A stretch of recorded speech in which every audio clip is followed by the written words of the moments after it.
the Get Up and Shine Show, where your host Lillian Taylor brings you intimate and inspiring interviews from people who faced off with serious life struggles and prevailed. As our guests revisit with the moments, realizations, and tools that helped them break through, you might just walk away more empowered in your own life. It's that time. Get up and shine. Hi, this is Lillian Taylor bringing you the second part of our interview with Rick Hazey. Again, please accept our apologies for the room noise. It'll take 90 days to get acclimated, and then maybe a couple months into it, starting to realize that now that I'm in the inner sanctum there, what was being perpetrated. Integrity, honor, living up to the responsibility of being the fiduciary, discipline, charity, values, the source of fulfillment and strength, the sustenance, the guiding system through the darkest of nights in a valley fraught with seemingly endless peril.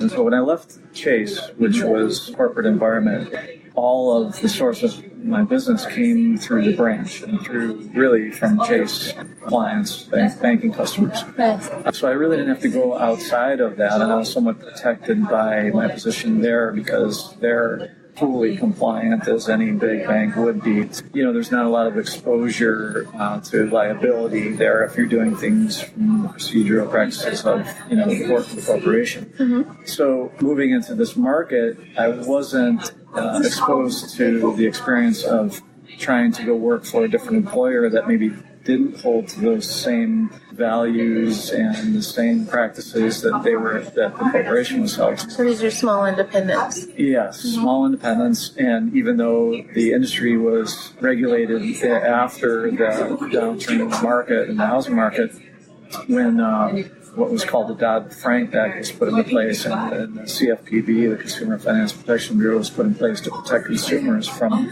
what they felt like was predatory lending practices. It still left a lot of lenders out there, direct lenders out there, in a position where they would do things to take advantage of clients and to figure out workarounds on the compliance side of things. And so, what sort of, if you can, briefly give us an example of the sort of malfeasance that you're talking about? So for one example, on a purchase, if there was a issue, some sort of deficiency with the property, for example, in order for the appraiser to produce an appraisal that was acceptable by the underwriters, the appraisal on the property itself had to meet certain standards. Mm-hmm. So if the appraiser detected deficiencies on the property, let's just say a roof, for example, somebody in my office was taking their roofing contractor partner, sending them out to do the roofing certification, providing it to the appraiser, and then the appraiser using that certification to then mark on the appraisal that the roof met the standards of appraisal approval. And in actuality, that wasn't the case. You know what I mean? So that was just one example. Just straight up fraud. Yeah, I mean, that was just right, exactly. That was just blatant, straight up fraud, but very hard to trace back and to challenge that person unless they had some sort of record. So that was just one example, but as I would see these practices just being so passe and them just feeling like, well, this is just how you do business. This is just how you survive in this industry in a competitive market. I right away started to feel like, wow, maybe I need to go back into the banking environment and be, again, protected by the regulations and the compliance there. But I knew that my position outside of that corporate environment was going to be much more lucrative for me to be able to earn a living, try to support my wife, especially. And to recover to catch up. Right, exactly. So I went to 3 different lenders that either from the corporate position or from the branch management position were just not doing things right. Mm-hmm. And so, it would be about 6 months each occurrence where it would take 90 days to get acclimated, and then maybe a couple months into it starting to realize that, I'm starting to see now that I'm in the inner sanctum there, I'd start to see what was being perpetrated, and I was like, you want to kind of not turn your head to it, but just say, oh, maybe this is circumstantial, or maybe it's really not that bad, or I can work remotely from home and not have to be in this actual, environment here. As long as I'm not engaged. Yeah, right? So I tried to sort of justify it, but, beyond having a conscience, I just knew that if I was going to maintain any level of integrity and I was going to build my reputation in this market as being someone that doing the right thing, I needed to not associate myself with the company. And of course, each time you do that, because I'm paid fully in commission, it takes you 90 days, 120 days just to ramp up enough volume of business. And then when you leave, you're leaving that pipeline of business with the employer that you didn't really want to be in business with. Right. So the time of transition for each employment situation, and then losing some of that business that you built, for 3 or 4 months, multiplied by 3 or 4 occurrences, was about 2 years of just going through this cycle of not being able to really produce enough income to recover everything I needed to do.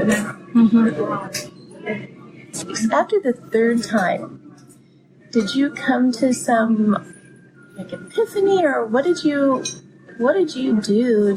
Were you afraid that the next time is going to be exactly the same thing, and I just can't go through this anymore?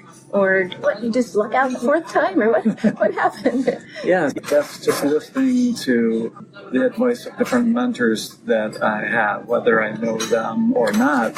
I would continue to hear, well, don't look at these as failures, right? So don't look at these as failures, but maybe opportunities to try to do something to shine in what would be considered sort of a dark environment. Mm-hmm. And while there's the suffering financially of doing that, I also felt like I was being sustained with the right attitude and holding, strong to the values that I have.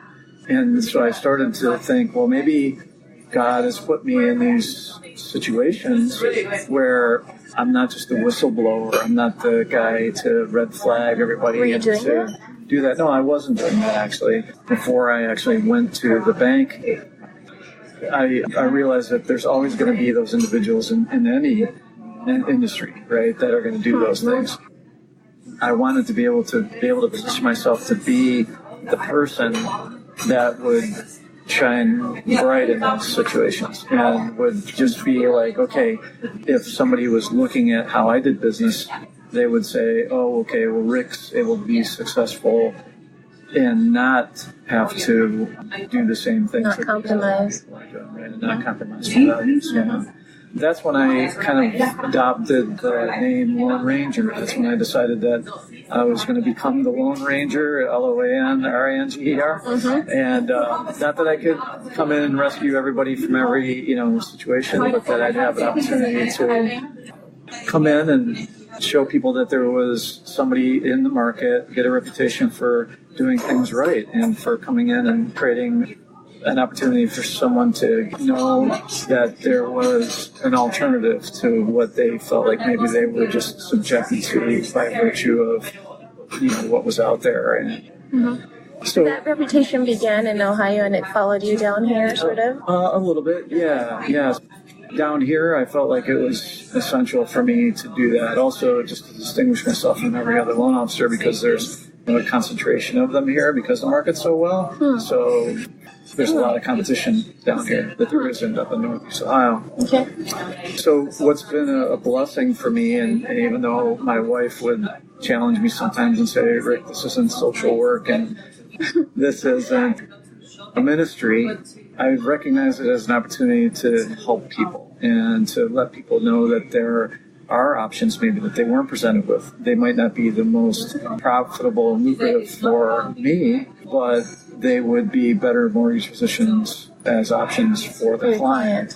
And so I just feel like if I do the right thing, the world would say, what comes around goes around. Yeah. I would say that as a man sows, so shall he reap. As he sows, so shall he reap. And so if I sow seeds of honesty and integrity and do the right thing for clients, then I feel like that'll come back to me. and that God would bless me for that, and which He has. And it hasn't always been a monetary thing, but my wife and I and my family could tell you that we've been blessed incredibly. How's her health now? Yeah, so she's recovered really well. After the surgeries, she had a couple years of rehab, very progressive, and she got to the point of where she now is doing a fitness camp a couple days a week. So she's an incredible person. She's just resilient and just strong-willed, and she's definitely a strong person. She has a military background. She was in the Army, and so she has those disciplines, and she's just not let this keep her down, How long from that day when she was diagnosed until the day when she basically had her full facility back in her body? Yeah, probably about 3 years, I would say. Yeah. So these last couple of years, she's been really strong and just vibrant and healthy and just doing really well in a position. She's gone from the Boys and Girls Club to Leukemia and Lymphoma Society of South Florida. Now she's the executive director there. She's also the current president of the AFP, which is an Association of Fundraising Professionals. She's on Leadership Broward as a chairperson there, and so she's just done so well in leading in the community, and we stay involved with the Boys and Girls Club. We still are active there, but since then we've gotten involved in other organizations like 4 Kids of South Florida, and then doing things to support the Leukemia and Lymphoma Society, and anywhere that we feel like we can make contributions because we've been so blessed, and now that we've recovered financially and we're in a position to be able to have 2 incomes to be able to make those contributions.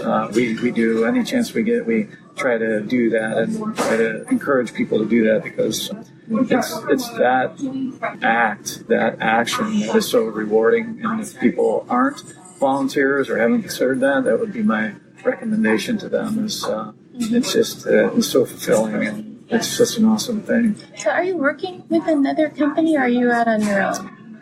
Yeah, so in trying to find the company to align myself with, I took about 2 years there where I actually gave up. After those first 3 occurrences of getting aligned with a lender that, it was really a bad experience. And so I started to second guess, maybe I'm just in the wrong industry. Maybe there's not a place for me being in this industry and in this market. I met an individual who was an insurance person, and he was in West Palm Beach, and he invited me to come and help him to develop this business. And so he and I worked on it. I worked as the business development person for him to help him build the business from kind of just a concept and putting a couple of patents in place for an insurance bundle for anyone looking to lease a property. I helped him with that program and was offered the COO position there to help him. I stepped back from that after we've developed the business to the point of where it was going to be funded and go to market, and then stepped back into the mortgage position. And then why did you step out of the CEO position? I built this business with him with the expectation that I was going to become an equity partner, and that it was going to be extremely favorable for me and my family. In fact, it would have put me in a position to be able to retire after about 5 years. And unfortunately, once that individual found out that we were going to get funded, and a significant funding, multiple millions of dollars, he started to think that it was unnecessary to have other people in the equity position with him. And so he changed it. Yeah, I did, but it's something I haven't yet pursued because, unfortunately, that program never came to fruition for that reason. That individual, unfortunately, as brilliant as he was, just kind of couldn't get out of the way and let the team that we established, we put together a C-level team that was like really strong and ready to take this to market, and it was going to do extremely well. But so he sabotaged himself with his own greed? Yeah, he did, yeah. It's interesting to see what greed does to people, and I'm sure there's many stories like that down here, unfortunately. But so he presented me with a contract for a salary and some shares of stock in the company, but unfortunately no severance offer, and of course being subordinate to him and being able to be terminated without cause. wasn't really what I was working so hard for the couple of years, Right. And so another situation where, you put your faith and trust in someone and that person disappoints you. But again, all you can do in those circumstances is just look to your source of strength. And for me, it's God, and my family's Christian. I lead them in that way. And we've been involved in ministry, and we've done things, up in Ohio and down here in South Florida. And I just believe that there's circumstances of characters in the Bible, if you're familiar with them, and Joseph being one of them, who went through multiple trials, and it seemed to be unfair for him at the time, but each one built something in him, which really was just a stronger faith. And ultimately, God redeemed him and put him in a position of power and blessed his life. And I see that in my life too. And I see that if I just trust God with dealing with the justice side of those circumstances, it's very freeing, because bitterness, resentment, those things that you carry with you are a burden, and they prevent you from really being the best person that you can be to help others. And it affects your family, and it makes you less able to contribute where, God puts you in a position to make contributions. And so, my disposition is always not great. And of course, I kind of struggle with that occasionally.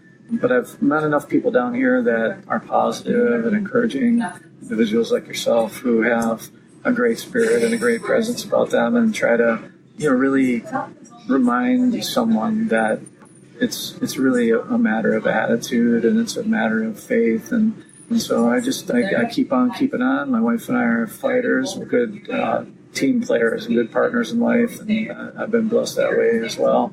We were just able to go to North Texas this last weekend. My oldest daughter got married, and that was just an incredible blessing, to watch her and venture off on her life with her new husband.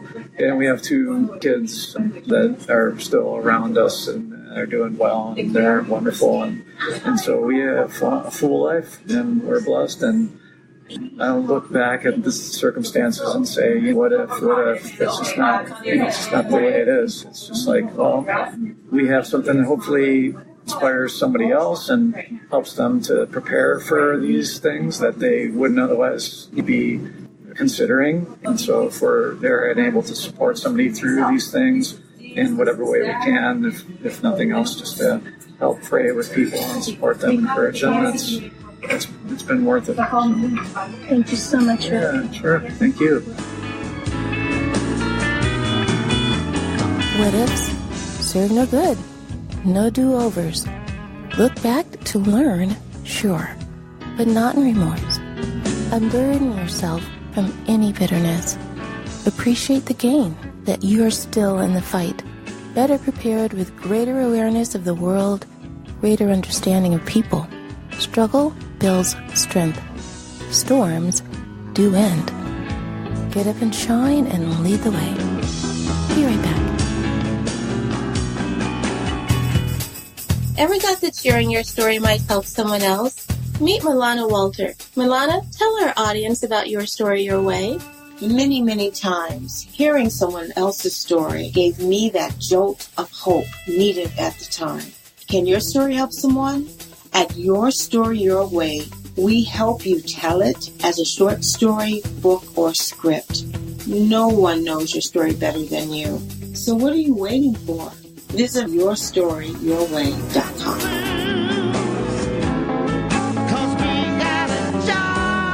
Next week, a decades-long path in search of the truth.